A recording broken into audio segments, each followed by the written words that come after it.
Magandang umaga sa inyong lahat. Ako'y nagagalak na makasama kayo sa araw na ito. Sa ating patuloy na paglalakbay sa pananampalataya, mahalaga na tayo ay magtulungan at magkasamang dumaan sa mga pagkakataong ito na nag-aalok sa atin ng pagkakataon upang mapalalim ang ating ugnayan sa Diyos. Kaya naman, sa ating video ngayon, tatalakayin natin ang isang napakamahalagang paksa, ang panalangin sa umaga kasama ang Ama namin at ang mga awit na 91 at 23. Bago tayo umpisahan, nais kong hikayatin kayong mag-subscribe sa ating channel kung hindi pa kayo nakapag-subscribe. Sa ganitong paraan, patuloy tayong makapagbahagi ng mga mensahe ng pag-asa at inspirasyon sa bawat isa. Huwag kalimutang i-like ang video na ito at mag-iwan ng inyong mga komento. Interesado akong malaman kung ano ang inyong mga saloobin at karanasan sa panalangin sa umaga. Ang inyong mga mensahe ay nagbibigay ng lakas at inspirasyon sa ating komunidad. Ngayon, habang tayo ay nagtitipon, ating pagnilayan ang kahalagahan ng panalangin sa ating araw-araw na buhay. Ang umaga ay isang napakagandang pagkakataon upang tayo ay makipag-usap sa ating Diyos. Sa bawat pagsikat ng araw, tayo ay binibigyan ng bagong pag-asa at pagkakataon na simula ng ating araw na may pananampalataya at tiwala sa Kanya. Sa ating pagdarasal, lalo na sa pamamagitan ng Ama namin, ipinapahayag natin ang ating paggalang at pag-amin sa Kanyang kapangyarihan at pagmamahal. Ang Ama namin ay isang napakamahalagang panalangin na itinuro sa atin ni Jesus mismo. Sa mga salitang ito, tayo ay sinasabihan na tayo ay mga anak ng Diyos at sa ating paglapit sa Kanya, tayo ay nagiging bahagi ng Kanyang pamilya. Sa bawat linya ng panalangin na ito, tayo ay inaanyayahan na magtiwala sa Kanyang mga plano para sa ating buhay. Ang mga salita nito ay nagdadala ng kapayapaan at katiyakan sa ating mga puso, lalo na sa mga oras ng pagsubok. Pagkatapos nating magdasal, tatalakayin din natin ang awit 91 at awit 23. Ang awit 91 ay nagsasaad ng proteksyon at kaligtasan na nagmumula sa ating Diyos. Sinasalamin nito ang Kanyang pag-ibig at pagkalinga na sa kabila ng mga pagsubok na ating dinaranas, tayo ay nasa Kanyang mga kamay. Sa mga salitang ito, makikita natin ang ating mga takot at pangamba ay nagiging liwanag sa ating pananampalataya. Samantala, ang awit 23 ay nagbibigay sa atin ng tiyak na pangako ng pagkakaloob at gabay. Ipinapakita nito na kahit sa gitna ng mga hamon, tayo ay may pastol na nagmamalasakit sa atin. Hindi ako magkukulang, sabi nito, na isang makapangyarihang mensahe na dapat nating dalhin sa ating mga puso araw-araw. Sa bawat hakbang na ating tatahakin, dapat tayong maging mapanatag na ang Diyos ay kasama natin, handang tumulong at magbigay sa atin ng lakas. Ngayon, habang tayo ay nagsisimula sa ating panalangin sa umaga, nais kong anyayahan kayong magsalita sa inyong mga puso. Isipin ang mga bagay na nais ninyong ipagpasalamat sa Diyos, mga tao na nais ninyong ipanalangin at mga hamon na kailangan ninyong hilingin ang Kanyang tulong.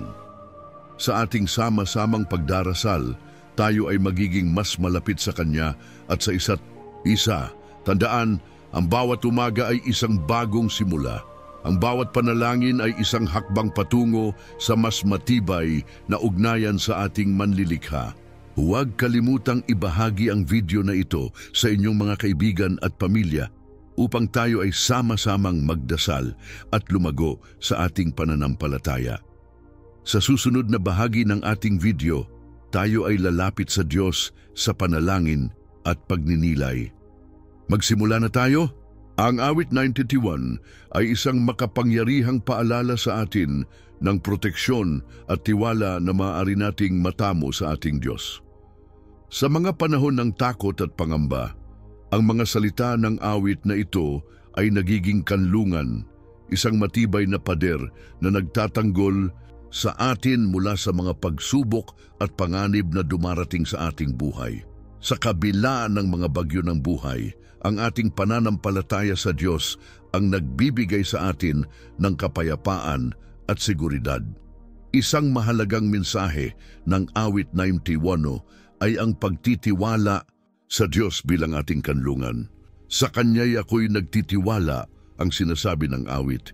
Ipinapakita nito na sa lahat ng pagkakataon, dapat tayong lumapit sa Kanya at magsampalataya na Siya ay nariyan upang tayo'y protektahan. Ang tiwala na ito ay hindi lamang isang simpleng paniniwala, kundi isang aktibong pagpili na umasa sa Kanya sa kabila ng mga nakapaligid na takot at panganib. Ang mga salitang ito ay nagbibigay diin sa ating responsibilidad na kilalanin ang Kanyang kapangyarihan at kabutihan na nag-aanyaya sa atin upang magtiwala sa Kanya sa ating mga pangangailangan. Sa gitna ng mga pagsubok, ang awit 91 ay nag-aalok ng mga pangako ng proteksyon. Hindi ka matatakot sa mga takot sa gabi, ang sabi ng awit. Ang mga pangako ng Diyos ay nagbibigay inspirasyon sa mga mananampalataya upang magpatuloy sa paglalakbay ng buhay ng may tapang at lakas. Ang mga salitang ito ay nagbibigay ng liwanag sa madilim na mga sandali na nagsisilbing gabay na nag-uudyok sa atin na hindi mawalan ng pag-asa. Sa bawat umaga, ang ating panalangin ay nagiging paraan upang muling balikan ang mga pangako ng Diyos at ipaalala sa ating sarili na Siya ay kasama natin sa lahat ng pagkakataon. Minsan sa ating mga buhay, nagiging mahirap ang pagkilala sa mga panganib at takot na dumadapo sa atin. Ngunit sa pamamagitan ng awit 91, tinuturuan tayong maging mapanuri at maging alerto sa mga bagay na maaaring magdulot ng takot. Sa halip na magpakaabala sa takot, itinuturo sa atin ng awit na ang ating pagtuon ay dapat sa Diyos.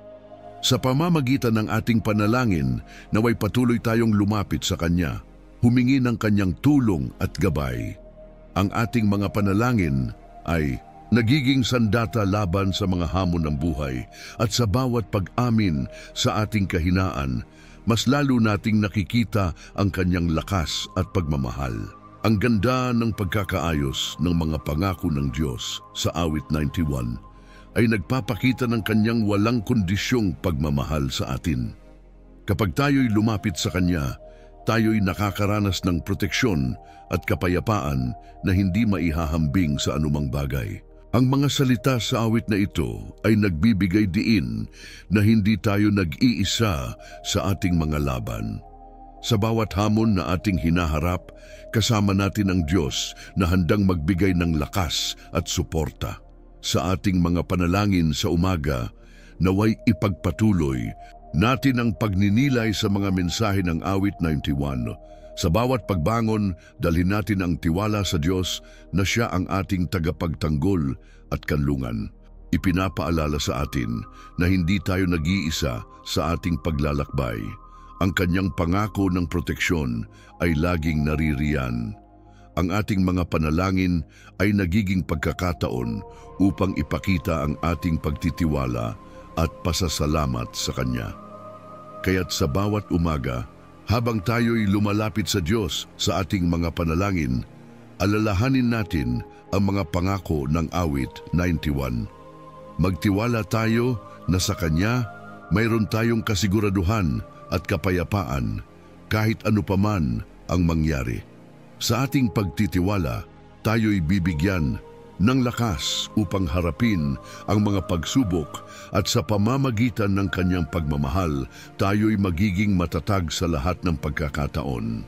Ang awit 23 ay nagbibigay sa atin ng isang makapangyarihang mensahe tungkol sa pagmamahal at pag-aalaga ng Diyos bilang ating pastol.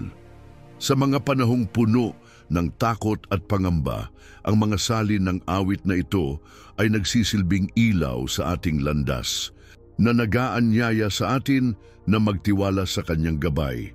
Sa ating mga pagsubok, madalas tayong naliligaw at nawawalan ng pag-asa, ngunit ang awit 23 ay nagpapaalala sa atin na sa kabila ng mga dilim na ating dinaranas, naroon ang Diyos na handang tumulong at umalalay. Sa bawat taludtod ng awit 23, makikita natin ang mga simbolo ng kagalakan at kapayapaan. Siya ang aking pastol, hindi ako mangangailangan. Ang pagtiyak na hindi tayo nag-iisa sa ating paglalakbay ay isang malalim na katotohanan. Sa mundong puno ng mga pagsubok, ang mga salitang ito ay nagbibigay sa atin ng kapanatagan. Ang Diyos ay hindi lamang nagmamasid mula sa malayo, siya ay aktibong nakikilahok sa ating mga buhay. Tayo ay kanyang mga tupa at siya ang ating pastol na nag-aalaga at nagbibigay ng lahat ng ating pangangailangan. Sa kabila ng mga pagsubok na ating hinaharap, ang awit 23 ay nagtuturo sa atin na mayroong pag-asa at liwanag sa ating landas. Kahit na ako'y maglakad sa libis ng anino ng kamatayan, hindi ako matatakot sa masama sapagkat ikaw ay kasama ko. Ang mga salitang ito ay puno ng lakas. Ang pagkilala na ang Diyos ay kasama natin sa mga pinakamadilim na sandali ay nagbibigay ng lakas at kagalakan. Sa ating mga umaga, ang mga panalangin natin ay nagsisilbing paraan upang ipahayag ang ating tiwala sa Kanya sa bawat hakbang na ating tatahakin. Ang pagkakaroon ng isang pastol na nag-aalaga sa atin ay hindi lamang tungkol sa pagkakaroon ng mga material na bagay, kundi higit sa lahat, ito ay tungkol sa espiritual na pag-aalaga. Ang Diyos ay nagbibigay sa atin ng kapayapaan sa gitna ng bagyo. Sa mga pagkakataong tayo ay nalulumbay o naguguluhan, siya ang ating kanlungan. Sa ating mga panalangin sa umaga, hinahangad natin ang kanyang patnubay at tulong.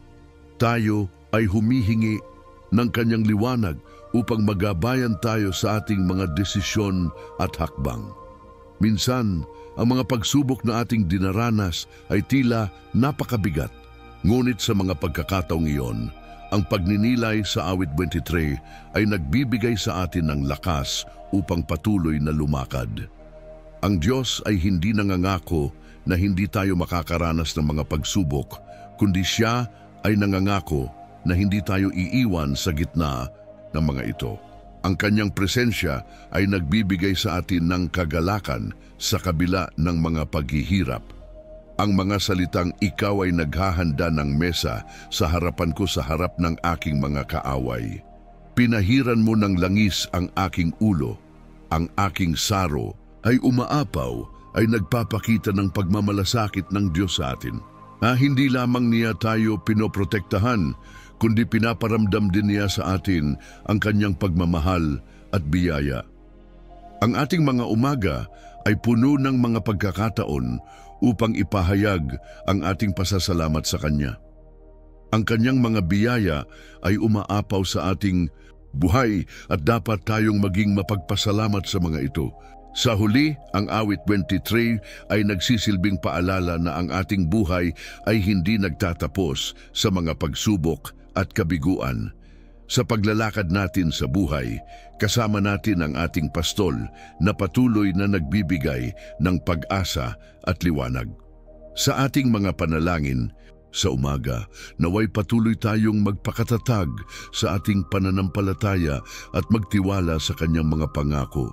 Ang ating mga puso ay dapat mapuno ng kagalakan at pag-asa sapagkat alam natin na sa Kanyang mga kamay, tayo ay ligtas at minamahal. Ang panalangin na Ama namin ay isang makapangyarihang modelo na nagtataguyod ng ating relasyon sa Diyos. Sa bawat linya nito, makikita ang pagkilala sa Kanyang kadakilaan at kabutihan na nagtuturo sa atin kung paano tayo dapat lumapit sa Kanya. Sa pagninilay natin sa awit 91 at awit 23, nagiging mas maliwanag ang ating pangunawa sa kahalagahan ng pagtitiwala at paggabay na nagmumula sa ating Ama sa langit. Sa awit 91, Ipinapahayag ang matibay na proteksyon ng Diyos sa kanyang mga tagasunod. Ang mga salitang, "Siya ang aking kanlungan at aking kuta" ay nagdadala ng damdamin ng kapanatagan sa kabila ng mga pagsubok sa buhay. Sa panahon ng panganib at takot, ang pananampalataya sa Kanya ang siyang nagbibigay ng lakas at pag-asa. Tayo ay inaanyayahan na magtiwala sa Kanyang mga pangako na kahit anong hamon ang ating harapin, hindi tayo nag-iisa. Ang Kanyang mga pakpak ang siyang magtatakip sa atin at ang ating pagtitiwala sa Kanya ay nagiging kalasag sa ating mga puso. Samantalang sa awit 23, ang Diyos ay inilarawan bilang ating pastol. Ipinapakita nito ang Kanyang walang kondisyong pag-aalaga at patnubay sa atin. Hindi ako magkukulang, ang sabi ng salmista.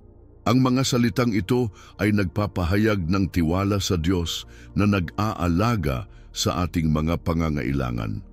Sa mga oras ng kadiliman, Siya ang nagsisilbing ilaw na naggagabay sa atin sa tamang landas.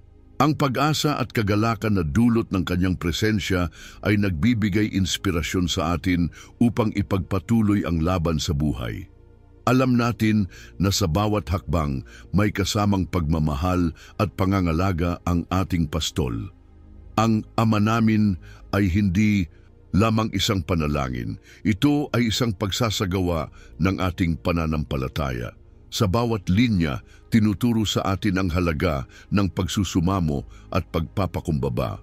Sa paghingi ng tulong, kinikilala natin ang ating pangangailangan sa Diyos at sa Kanyang walang hanggan at mapagkalingang pag-ibig. Ang pag-amin na tayo ay hindi sapat sa ating sarili ay nagbubukas ng pinto para sa Kanyang mga biyaya at gabay. Sa ating pagsasama-sama sa panalangin, nagiging isa tayo sa pagninilay sa Kanyang mga layunin para sa ating buhay. Ang pagkilala sa Kanyang kabutihan ay isang mahalagang bahagi ng ating espiritual na paglalakbay. Sa bawat pagkakataon na tayo ay lumalapit sa Kanya, tayo ay nagpapahayag ng ating tiwala at pananampalataya sa Kanyang mga pangako. Ang Diyos ay hindi nalilingat sa ating mga pangangailangan. Siya ay nakikinig at handang tumulong. Sa pagninilay ng awit 91 at awit 23, tayo ay inaanyayahan na muling balikan ang ating tiwala sa Kanya na sa bawat araw, Siya ang ating kanlungan at pastol. Ang mga mensahe ng proteksyon, gabay at pag-asa na nakapaloob sa mga awit na ito ay nagbibigay diin sa ating responsibilidad na maging bukas sa Kanyang mga biyaya. Sa bawat umaga, tayo ay binibigyan ng pagkakataon na muling magsimula na puno ng pag-asa at tiwala sa Diyos. Ang ating panalangin ay hindi lamang para sa ating sarili, kundi para din sa ating kapwa. Sa pagkilala natin sa ating pagkakaisa bilang mga anak ng Diyos, tayo ay nagiging daluyan ng Kanyang pagmamahal sa iba. Sa pagwawakas ng ating pagninilay, nawa ay patuloy tayong maging mapagpasalamat sa mga biyayang natamo at sa mga hamon na ating nalampasan. Ang ating pakikipag-ugnayan sa Diyos ay hindi natatapos sa ating mga panalangin, kundi sa ating mga gawa na naglalarawan ng ating pananampalataya sa Kanya. Sa ating paglapit sa Kanya, tayo ay hinikayat na maging liwanag at pag-asa sa ibang tao na nagdadala ng Kanyang mensahe ng pagmamahal at pagkakaisa. Sa susunod, tayo ay mananalangin.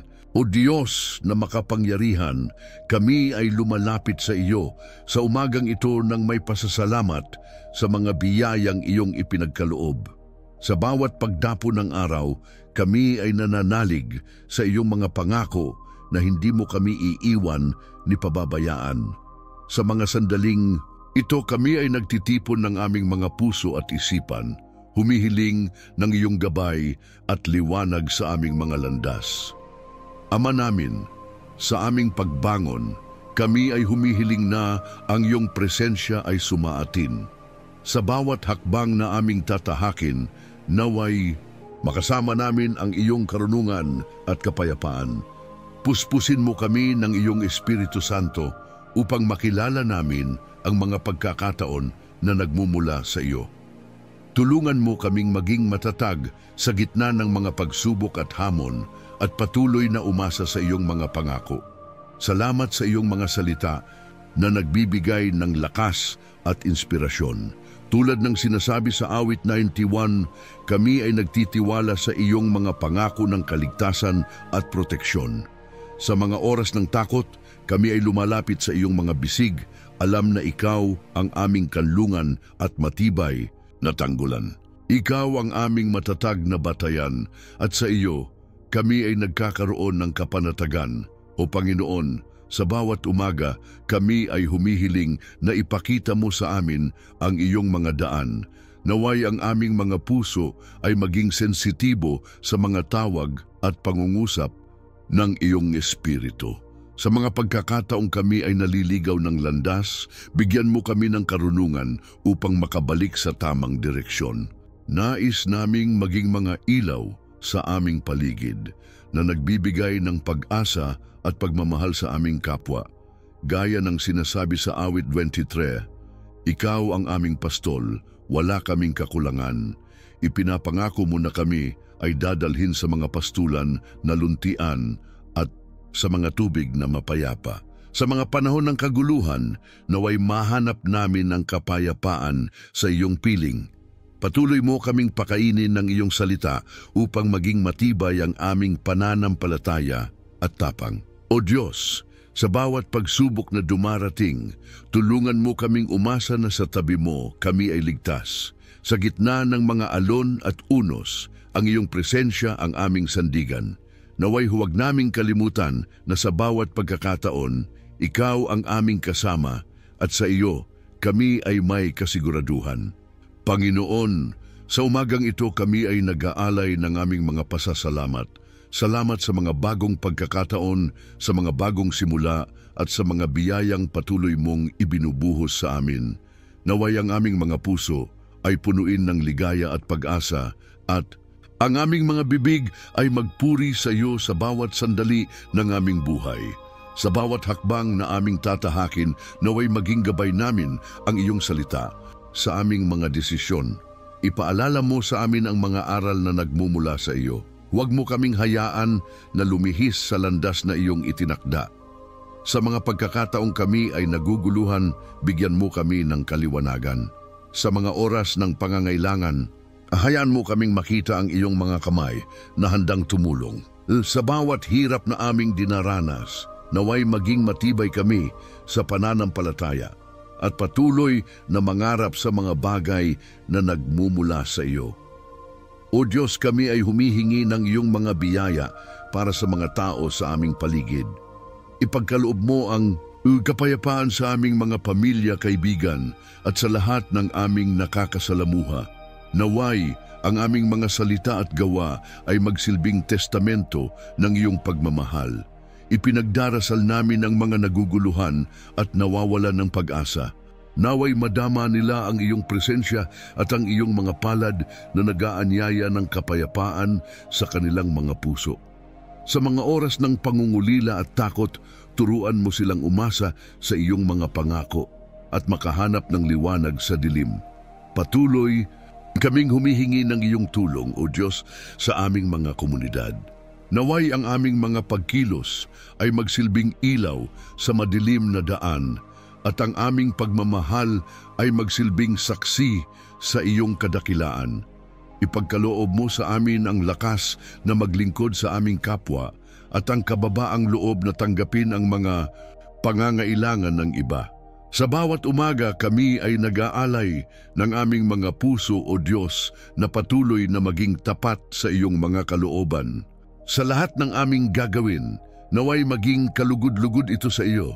O Diyos, sa patuloy na pagdaan ng mga araw, kami ay lumalapit sa iyo na may pusong puno ng pag-asa at pananampalataya. Sa bawat bagong umaga, kami ay nag-aalay ng aming mga pangarap at hangarin sa iyong mga kamay.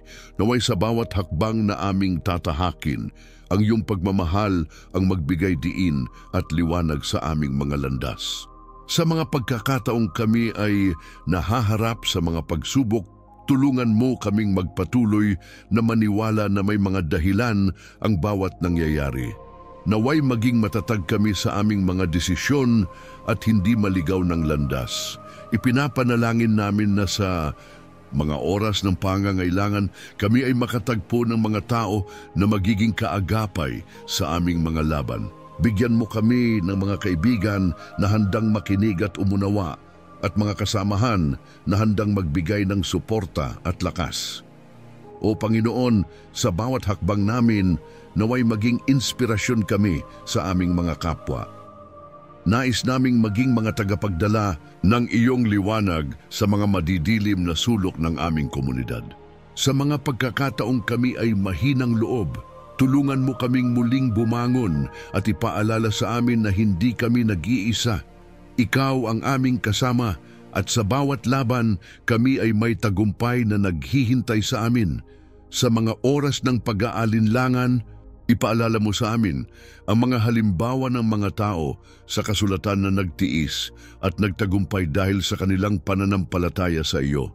Nais naming maging katulad nila na sa kabila ng mga pagsubok, hindi nawalan ng pag-asa at patuloy na sumunod sa iyong mga utos.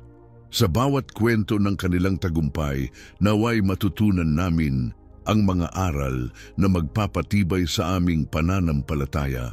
O Diyos, kami rin ay humihiling para sa mga may sakit, mga nawawala at mga naguguluhan.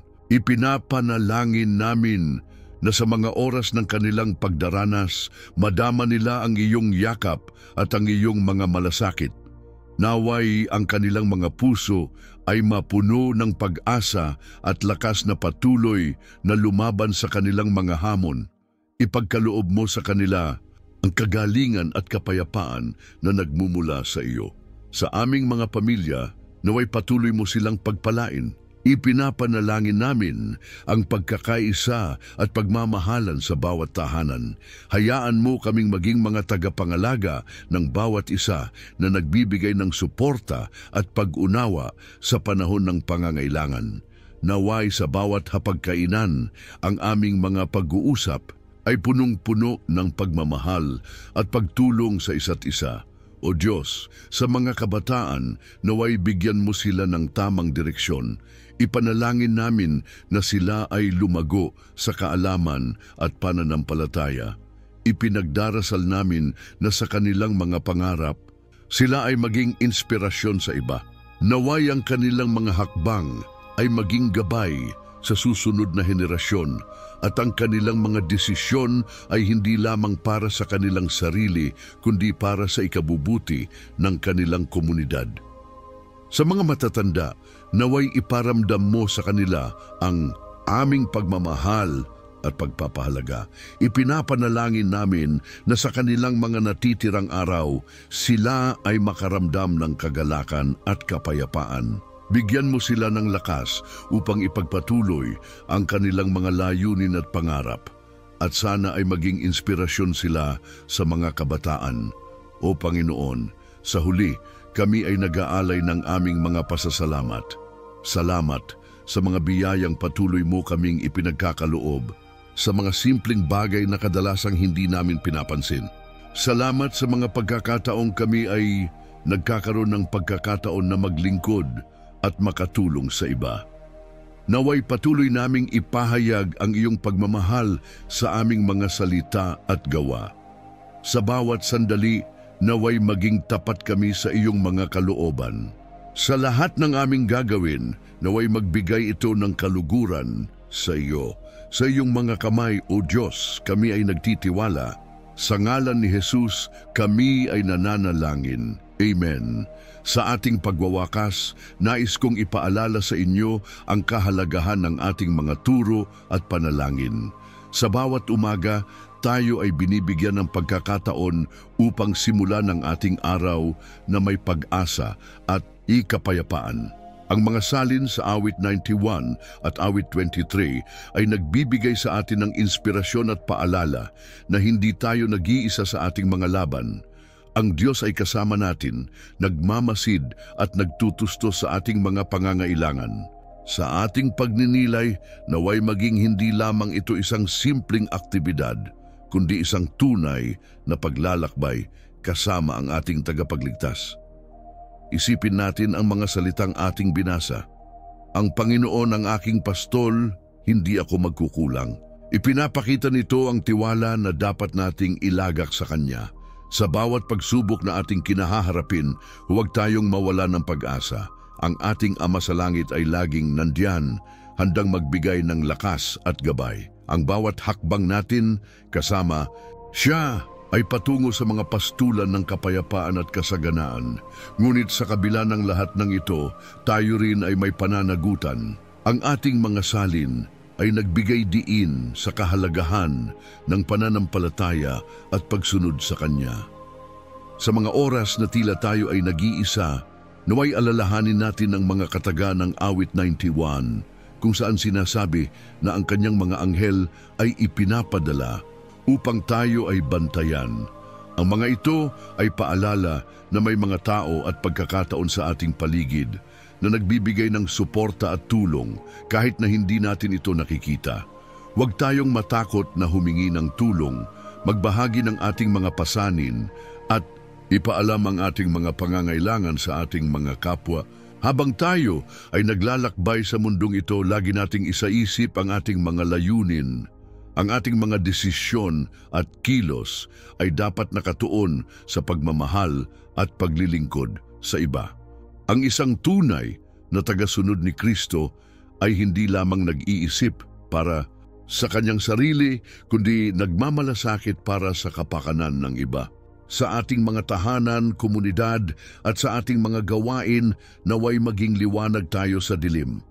Ang ating mga salita at gawa ay dapat magdala ng pag-asa at inspirasyon sa mga tao sa paligid natin. Sa bawat araw na tayo ay bumangon, ipagdasal natin na maging tunay na saksi ng Kanyang pag-ibig at biyaya. Naway ang ating mga puso ay mapuno ng pasasalamat at pagpapahalaga sa mga bagay na may halaga sa buhay. Hindi lamang ito tungkol sa mga material na bagay, kundi sa mga simpleng kasiyahan at mga relasyon na ating pinahahalagahan. Ang pagkakaroon ng mga kaibigan, pamilya at mga kasamahan sa buhay ay isang biyaya na dapat ipagpasalamat. Sa ating pagwawakas, magbigay tayo ng pasasalamat sa Diyos. Salamat sa mga pagkakataon na Kanyang ibinibigay sa atin araw-araw. Salamat sa mga pagsubok na nagiging daan upang tayo ay mas lumalim sa ating pananampalataya. Salamat sa mga sagot sa ating mga panalangin, maging ito man ay oo, hindi, o wait. Ang lahat ng ito ay bahagi ng Kanyang plano para sa atin. Huwag nating kalimutan ang ating mga pangako. Patuloy tayong magtiwala sa Kanya at maglingkod sa ating kapwa. Sa bawat umaga, muling bumangon tayong may bagong pag-asa at determinasyon na ipakita ang Kanyang pagmamahal sa mundo. Na patuloy tayong manalangin at sumunod sa Kanyang mga salita. Sa ngalan ng ating Panginoon, naway makatagpo tayo ng kapayapaan at kasiyahan sa bawat hakbang ng ating buhay. Amen.